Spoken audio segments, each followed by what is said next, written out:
Bigme, Bigme. Sneaking in here at the very last minute comes this, the latest POCKETNOTE variant of their lineup, the B751.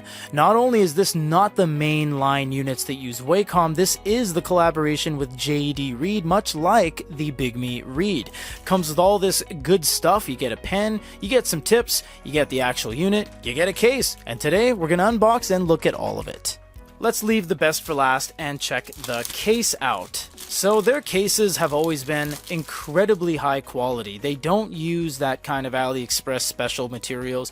This stuff is premium. You can see by the texture there in the camera.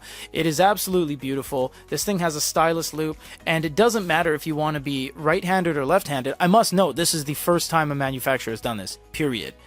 You'll see that they write Bigme there, but they also write Bigme there. In our 16 years, I've never seen a manufacturer do that. I'm not even joking. So you can put your pen there and you can write that way, or you can write that way, and if you be left-handed or right-handed, and there's a little divot for the physical page turn buttons, which this does have, which is really cool. Now, there's a downside to this unit, and it's an opinion, it's a subjective downside, but it's a downside all the same, which is they don't use a WACOM pen. Which is why it's cheaper. This thing is sub $300, and in this day and age, that's nothing short of a miracle to get what you get.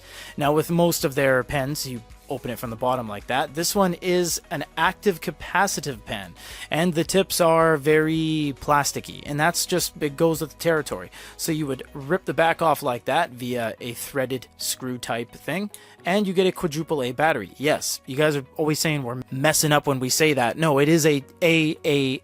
There's 4 A's. This is a quadruple A battery. You can find it at CVS pharmacies, you find it at Walmart, London Drugs, etc. But it's not a triple A. Triple A won't fit. It is a different diameter. So the pen itself is quite nice. There's nothing really wrong with the pen except for the fact that it's not WACOM. So I can't use Stadler, Mitsubishi, the new Norris Digital, etc. So I don't have that ability. But I can use it all the same. And I guess, you know what, if it does run out of batteries, I can just replace the battery instead of charging it.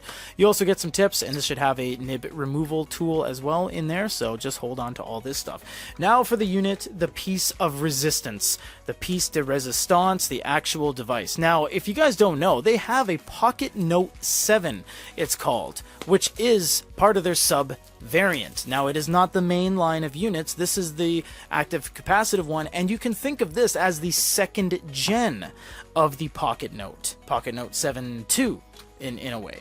Now, I'm not sure why they do this. They have all the accessories outside of the box. I mean, it makes for a slim package, but I kind of feel like you could throw it in here. But either way, it's neither here nor there. Let's look at the rest of the box. You do have a USB-C cable, nicely packaged and identified with a little mark there. And you have all of your documentation, your QC pass, your quality control, etc., quick start guide. Hold on to all that if you guys have any questions, comments, or concerns. Now, here's the unit itself. I can already kind of see through this translucent plastic that it looks different. Look at that! Oh my goodness! It's always a breath of fresh air when I see manufacturers doing things differently.